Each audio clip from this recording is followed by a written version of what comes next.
Hi hello guys, welcome back to epic please. അപ്പം ഇന്ന് നമ്മൾ എപ്പിക് പ്ലീസിലൂടെ കാണാൻ പോകുന്നത് കിൽമി ഓർ ഹിൽമി എന്ന കെ ഡ്രാമയുടെ 3rd എപ്പിസോഡിൻ്റെ മലയാളം എക്സ്പ്ലനേഷൻ വീഡിയോ ആണ്.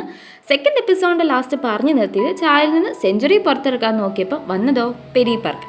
അവനാണെങ്കിൽ ഒരു കോമഡി ക്യാരക്ടറും. പുള്ളിക്ക് ഈ കടലും ബോട്ടും ഫിഷിങ്ങും ഒക്കെ ഏറെ ഇഷ്ടമുള്ള കാര്യങ്ങൾ. പിന്നെ സെഞ്ചുറിയെ പോലെ തന്നെ പെരി പാർക്കിനും നമ്മുടെ ചായയുടെ സ്റ്റൈലൊന്നും പിടിക്കവേ മാട്ടെ. പെറിക്കും അവൻ്റെതായ ഒരു ലുക്കും അപ്പിയറൻസും ഒക്കെ ഉണ്ട്. പിന്നെ സെഞ്ചുറിയെ പോലെയല്ല പെറി. കാരണം പെറിക്ക് ഫുള്ള് ഫ്രീഡായിട്ട് മാത്രം ഒന്ന് നടന്നേച്ചാൽ മതി. അങ്ങനെ ചായ ഇല്ലാണ്ടാക്കണം, കൊല്ലണം എന്ന ചിന്തയൊന്നുമില്ല. പെരിക്ക് അവന് ഇഷ്ടമുള്ള ഡ്രസ്സ് ചായയുടെ ഡ്രസ്സിൻ്റെ കൂട്ടത്തിൽ നിന്ന് തപ്പുന്നതിനിടയ്ക്ക് നമ്മുടെ മാനേജർ സാറ് പെരി പാർക്കിന് ചായയ്ക്ക് പകരം ഷെയർ ഹോൾഡേഴ്സ് മീറ്റിങ്ങിന് കൊണ്ടുപോകാനായിട്ടൊരു ശ്രമം നടത്തുന്നുണ്ട്. പെരി ഒരു തരത്തിലും അടുക്കുന്നില്ല എന്ന് കാണുമ്പം കൊച്ചു പിള്ളേരെ മിഠായി കാണിച്ച് വിളിക്കുന്ന പോലെ ഈ ബോട്ട് വാങ്ങിക്കൊടുക്കാം, ഷിപ്പ് വാങ്ങിക്കൊടുക്കാം എന്നൊക്കെ പറഞ്ഞ് വലിയ വലിയ വാഗ്ദാനങ്ങൾ കൊടുത്ത് പാവത്തിനെ പാട്ടിലാക്കുന്നുണ്ട്. അങ്ങനെ ഒരു വിധം പെരിയെ സമ്മതിപ്പിച്ച് മീറ്റിങ്ങിന് കൊണ്ടുപോകാമെന്നോർത്ത് നിൽക്കുമ്പം ചാടെ ഫോണിലേക്ക് ഒരു കോൾ വരുന്നു. സ്വാഭാവികമായിട്ടും ചാടെ ഉള്ളിൽ നിന്ന് പുറത്തു വന്ന നമ്മുടെ പെരി തന്നെയാണല്ലോ കോൾ അറ്റൻഡ് ചെയ്യുന്നത്. വിളിച്ചത് മറ്റേ റൗഡി ഗുണ്ടുപാപ്പനും. റെജിനോടെ ഫോണിൽ നിന്നാണ് വിളിച്ചത്. റെജിനോ എന്ന് കേൾക്കുമ്പോൾ നമ്മുടെ മാനേജർ സാറ് ഫോൺ തട്ടിപ്പറിക്കാൻ നോക്കുന്നുണ്ട്. പക്ഷെ പെറി പുള്ളിയെ തട്ടി മാറ്റിയിട്ട് കോൾ അറ്റൻഡ് ചെയ്ത് സംസാരിക്കുന്നു.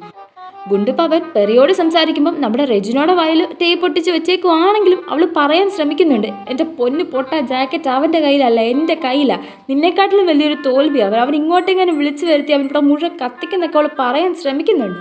റെജിനോടെ കോപ്രായങ്ങളെല്ലാം കണ്ടിട്ട് നമ്മുടെ ഗുണ്ടുപാപ്പൻ കുറെ കൂടെ ടേപ്പ് എടുത്ത് അവളുടെ വായിലങ്ങ് പരത്തി ഒട്ടിച്ചു കൊടുക്കുന്നുണ്ട്. സംഭവം പെരിക്ക് ജാക്കറ്റ് റെജിനോ എന്നിവയെ പറ്റിയൊന്നും അറിയത്തില്ലെങ്കിലും ഗുണ്ടുപാപ്പൻ പറയുന്നിടത്ത് ചെന്നില്ല എന്നുണ്ടെങ്കിൽ ഒരു പെണ്ണിനെ കൊല്ലുമെന്ന് മനസ്സിലായതുകൊണ്ട് പെരി ചെല്ലാന്നങ്ങ് ഏൽക്കുന്നുണ്ട്. ഇതേ സമയം ഓഫീസിൽ ഷെയർ ഹോൾഡേഴ്സിൻ്റെ മീറ്റിംഗ് തുടങ്ങാനായി. എല്ലാവരും ചായയ്ക്ക് വേണ്ടിയിട്ട് വെയിറ്റ് ചെയ്തുകൊണ്ടിരിക്കുകയാണ്. മാനേജർ അപ്പം വന്നിട്ട് ചായ കൊടുത്തു വിട്ടൊരു ലെറ്റർ നമ്മുടെ പാട്ടിയമ്മേനെ ഏൽപ്പിക്കുന്നുണ്ട്. അതിൽ ഒരു എമർജൻസി ഉള്ളതുകൊണ്ട് വരാൻ കുറച്ച് താമസിക്കുമെന്നേ പറഞ്ഞുള്ളൂ. പക്ഷെ പാട്ടിയാണെങ്കിലോ ചായക്കൊരു ആക്സിഡൻറ്റ് പറ്റി അവൻ ഹോസ്പിറ്റൽ അഡ്മിറ്റ് ആണെന്നുള്ള കള്ളങ്ങളൊക്കെ വിളിച്ച് പറയുന്നു. റൗഡി ഗുണ്ടുപാപ്പിന് നേരത്തെ ആവശ്യത്തിന് സെഞ്ചുറിയുടെ കയ്യിൽ നിന്ന് കിട്ടിയിട്ടുള്ളത് കാരണം കുറേ ഗുണ്ടകളെയൊക്കെ പിടിച്ച് അടുത്ത് നിർത്തിയിട്ടുണ്ട് ഒരു സേഫ്റ്റിക്ക് വേണ്ടിയിട്ട്. സെയിം ടൈമിൽ നമ്മുടെ പേര് ഏത് പട്ടിയാണെന്ന് ഫോൺ വിളിച്ച് വരാൻ പറഞ്ഞേ. ആ പന്നിക്ക് ഞാനൊരു സമ്മാനം കൊടുത്തിട്ടുണ്ട്, ഇങ്ങോട്ട് വന്നേന്നും പറഞ്ഞ് 2 ബോംബും പിടിച്ചോടങ്ങി കയറി ചെല്ലുന്നു. ബോംബ് കണ്ടതോടെ റൗഡിയിൽ ഉണ്ടായിരുന്ന ധൈര്യം മുഴുവൻ പോയി. പോരാത്തതിന് കൂടെ ഉണ്ടായിരുന്നവരെല്ലാം ഇട്ടേച്ച് പോവുകയും ചെയ്തു. പെറിയാണെങ്കിൽ ബോംബും കയ്യിൽ വെച്ചോണ്ട് അവന്മാരെല്ലാം ഒടുക്കത്ത് ഉപദേശവും. മക്കളെ, നിങ്ങൾ തെറ്റായ പാതയിലാണ് സഞ്ചരിക്കുന്നത്, നേരായ പാതയിൽ പോകൂ, നേരായ പാതയിൽ പോകൂ. ആ സമയം ഒരുത്തനാണെങ്കിൽ പൂച്ചേനെ പോലെ പത്തുങ്ങി പുറകിൽ നിന്ന് അടിക്കാനായിട്ട് വരുന്നുണ്ട്. കറക്റ്റ് അടിക്കാൻ വന്നപ്പോൾ നമ്മുടെ പെറി അങ്ങ് മാറിക്കൊടുത്തു. കഷ്ടകാലത്തിന് ബോംബ് കയ്യിൽ നിന്ന് താഴേക്കും വീണു. പിന്നെ പറയണം, എല്ലാ അവന്മാരോട് ആ കൂട്ടത്തോടെ ഒരൊറ്റ ഓട്ടായിരുന്നു. ബോംബ് ഇപ്പം പൊട്ടും എന്ന് വെച്ച് കഴിഞ്ഞാൽ പൊട്ടൻ ബോംബ് ടൈമറിന് പകരം റൈസ് കുക്കറിന് ടൈമർ സെറ്റ് ചെയ്തുകൊണ്ടാണ് വന്നത് ബോംബാന്നും പറഞ്ഞ്.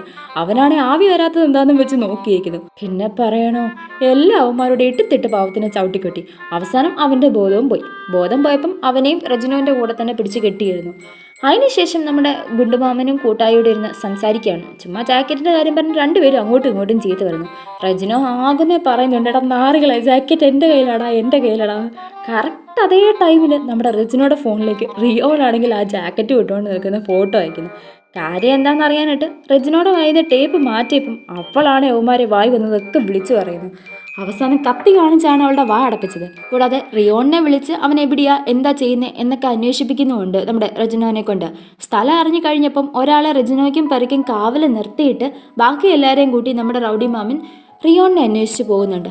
അവന്മാരെല്ലാം പോയ ശേഷം നമ്മുടെ പെറി കണ്ണ് തുറക്കുന്നുമുണ്ട്. ആ കൂടെ വീണ്ടും ഒരു ക്യാരക്ടർ ചേഞ്ച് സംഭവിക്കുന്നുമുണ്ട്. ഇപ്പോൾ ഇതേതവനാടാ പുറത്ത് വന്നതെന്ന് ചോദിച്ചാൽ വന്നത് വീണ്ടും ചാ തന്നെയാണ്. ഇതെല്ലാം കണ്ടുകൊണ്ട് നമ്മുടെ റെജിനോയിന് തൊട്ട് മുമ്പിലിരിപ്പുണ്ട്. ഇതേതവരാടാ, ഏത് ഗ്രഹത്തിൽ നിന്ന് കുറ്റിയും പറിച്ച് വന്നതാന്നൊക്കെ ഓർത്ത്. അതിനിടയിൽ ചാടെ കയ്യിലെ കെട്ടെല്ലാം ഒരുവിധം അവൻ അഴിച്ചു മാറ്റിയിട്ട് നമ്മുടെ റെജിനോനെ ഹെൽപ്പ് ചെയ്യുന്നുണ്ട്. അതിനിടയിൽ റെജിനോ അന്ന് സെഞ്ചുറി അവളെ പ്രപ്പോസ് ചെയ്ത കാര്യത്തെപ്പറ്റി ചായയോട് ചോദിക്കുന്നുണ്ട്. സെഞ്ചുറി പറഞ്ഞ ഓരോ വാക്കും ചായയോട് പറഞ്ഞു നോക്കുന്നുണ്ട്.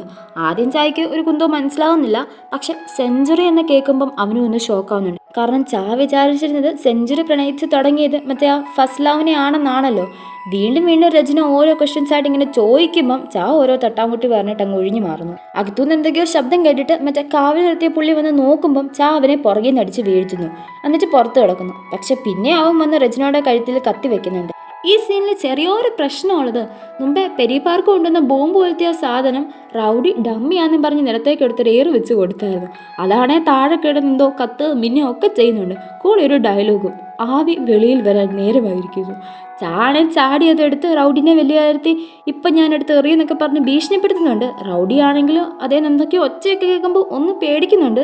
പേടിച്ചിട്ട് റെജിനോനെ മണ്ടയ്ക്ക് എറിഞ്ഞിട്ട് അവൻ പോയി വിളിക്കുന്നുണ്ട്.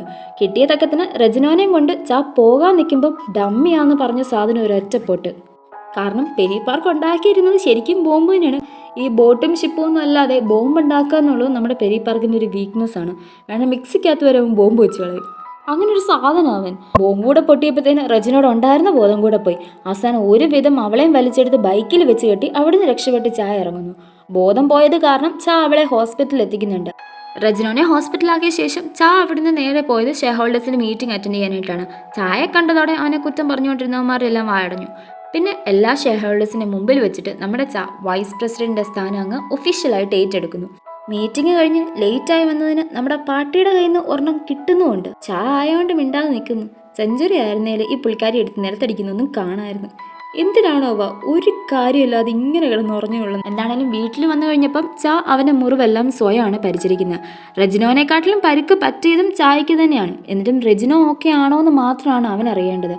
കാരണം അറിയാതെയാണെങ്കിലും അവൻ കാരണമാണല്ലോ റെജിനോയ്ക്ക് ഇങ്ങനെയൊക്കെ സംഭവിച്ചത്. അതിന് പകരമായിട്ട് ഒരു ഗംഭീര വിരുന്ന് തന്നെ നമ്മുടെ റെജിനോയ്ക്ക് ഒരുക്കി കൊടുക്കുന്നുണ്ട്. കറക്റ്റ് ടൈമിൽ നമ്മുടെ റെജിനോയുടെ ബ്രദർ റിയോണും അങ്ങോട്ടേക്ക് വരുന്നുണ്ട്. സോ രണ്ടും കൂടി ഹോസ്പിറ്റലിൻ്റെ അകത്ത് റൂം ലോക്ക് ചെയ്തിരുന്ന് ബിയറൊക്കെ അടിച്ച് അന്നത്തെ നൈറ്റ് അങ്ങ് ആഘോഷിക്കുന്നു. ഇതേ സമയം നല്ല ഉറക്കത്തിലായിരുന്നു.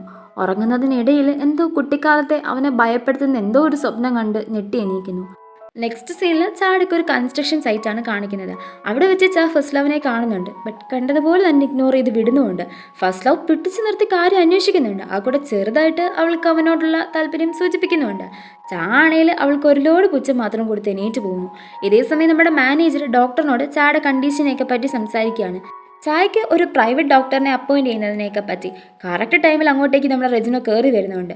റെജിനോനെ കണ്ടപ്പം മാനേജർ പേടിച്ച് പേഷ്യൻ്റ് ആണെന്ന് ഓർത്ത് പോകാൻ നിൽക്കുമ്പം സുപ്പീരിയർ തിരുത്തുന്നുണ്ട്. കൂടെ റെജിനോ ഒരു സൈക്കാട്രിസ്റ്റ് ആണെന്ന് പറഞ്ഞ് പരിചയപ്പെടുത്തുന്നുണ്ട്. ഈ വിവരം അറിഞ്ഞ മാനേജർ നേരെ വന്ന് നമ്മുടെ ചായയോട് പറയുന്നുണ്ട്. അതേസമയം ചാടെ ഉള്ളിലെ പേഴ്സണാലിറ്റീസിൽ സംശയം തോന്നിയ നമ്മുടെ റെജിനോ ഡോക്ടറോട് മൾട്ടിപ്പിൾ പേഴ്സണാലിറ്റി ഡിസോർഡറിനെ പറ്റി അന്വേഷിക്കുന്നുണ്ട്. റെജിനോ ഡീറ്റെയിൽ ആയിട്ട് പറഞ്ഞു വരുമ്പം നമ്മുടെ ഡോക്ടർക്ക് മനസ്സിലായി പറഞ്ഞു വരുന്നത് ശരിക്കും ചായയെപ്പറ്റി തന്നെയാണെന്ന്. കാരണം ഡോക്ടറുടെ പേഷ്യൻ്റ് ആണല്ലോ അപ്പം പുള്ളിക്ക് മനസ്സിലായി. റെജിനോ സൈക്കാട്രിസ്റ്റ് ആണെന്ന് അറിഞ്ഞതോടെ ചായക്ക് അത് കയറാൻ തുടങ്ങി. കാരണം സെഞ്ചുറി ഇപ്പം റെജിനോനെ പ്രണയിച്ച് തുടങ്ങിയല്ലോ, അതാണ് ചായക്ക് മനസ്സിലാവുകയും ചെയ്തു. സോ എങ്ങാനും സെഞ്ചുറി റെജിനോനെ കൂട്ടുപിടിച്ച് തന്നെ ഇല്ലാണ്ടാക്കാൻ ശ്രമിക്കുമോ എന്നൊരു ഉൾഭയം. ഡോക്ടർ ചായയെപ്പറ്റി പറഞ്ഞതൊക്കെ കേട്ടപ്പം റെജിനോയ്ക്ക് അവനോട് എന്തോ ഒരു കരുതലും അനുകമ്പയൊക്കെ തോന്നുന്നുണ്ട്. അങ്ങനെ അനുകമ്പിച്ച് ഹോസ്പിറ്റലിലൂടെ നടക്കുമ്പോൾ നമ്മുടെ പേഷ്യൻ്റ് സൂക്കി ഉള്ള പുട്ടിയെല്ലാം വാരിപ്പൊത്തി റെജിനോ കാണാതെ ഹോസ്പിറ്റലിൽ നിന്ന് ചാടാനുള്ള ശ്രമത്തിലാണ്. പക്ഷെ പാവം നേരെ വന്ന് പെട്ടത് റെജിനോയുടെ വായിലും. അവിടുന്ന് സൂക്കി നേരെ ഓടി വന്ന് ചാടുന്നതോ ചായയുടെ വണ്ടിയുടെ ഫ്രണ്ടിലോട്ടും. ചായക്ക് അപ്പോഴാണ് ശരിക്കും ആരായിരുന്നു പേഷ്യൻ്റ് ആരായിരുന്നു ഡോക്ടർ എന്ന് മനസ്സിലാവുന്നത്. എല്ലാം കൂടി കണ്ടിട്ട് ചായക്ക് കിളി പാവുന്നുണ്ട്. ആരെ കുറ്റപ്പെടുത്തണം ആരോട് മാപ്പ് പറയണമെന്ന അവസ്ഥയിൽ. എന്താണേലും ചായക്ക് മനസ്സിലായി റെജിനോ ആണ് ഡോക്ടറെന്ന്. അതുപോലെ തന്നെ റെജിനോയ്ക്ക് മനസ്സിലായി നമ്മുടെ ചായയുടെ മൾട്ടി പേഴ്സണാലിറ്റി ഡിസോർഡറിനെ പറ്റി. റെജിനോ ഇനിയിപ്പോൾ ആരെ സഹായിക്കും? ചായയെ സഹായിക്കുമോ അതോ അവളോട് പ്രണയം പറഞ്ഞ സെഞ്ചുറിനെ സഹായിക്കുമോ? അതൊക്കെ നമുക്ക് വരുന്ന എപ്പിസോഡിലായിട്ട് അറിയാം. അപ്പം ദയവ് ചെയ്ത് നിങ്ങൾക്ക് ഈ ഡ്രാമ ഇഷ്ടപ്പെടുന്നുണ്ടെങ്കിൽ നിങ്ങൾ കമൻറ്റ് വഴി പറയണം. നിങ്ങൾ കമൻറ്റ് വഴി പറഞ്ഞാലേ ബാക്കി എപ്പിസോഡ്സ് ഞാൻ ചെയ്യുള്ളൂ. കാരണം നിങ്ങൾക്ക് ഇഷ്ടപ്പെട്ടാലല്ലേ ഇത് കണ്ടിന്യൂ ചെയ്തിട്ട് കാര്യമുള്ളൂ. അതുകൊണ്ടാണ് ഞാൻ ചോദിക്കുന്നത്. നിങ്ങൾക്കത് ഇഷ്ടപ്പെട്ടെന്നുണ്ടെങ്കിൽ നിങ്ങൾ കമൻറ്റ് വഴി ദയവ് ചെയ്തൊന്ന് പറഞ്ഞറിയിക്കുക. അപ്പം സബ്സ്ക്രൈബ് ചെയ്യാനുള്ള കൂട്ടുകാർ സബ്സ്ക്രൈബ് ചെയ്യാനോട് മറക്കണ്ട. അടുത്ത എപ്പിസോഡായിട്ട് ഞാൻ ഉടനെ തന്നെ വന്നേക്കാം. ബൈ.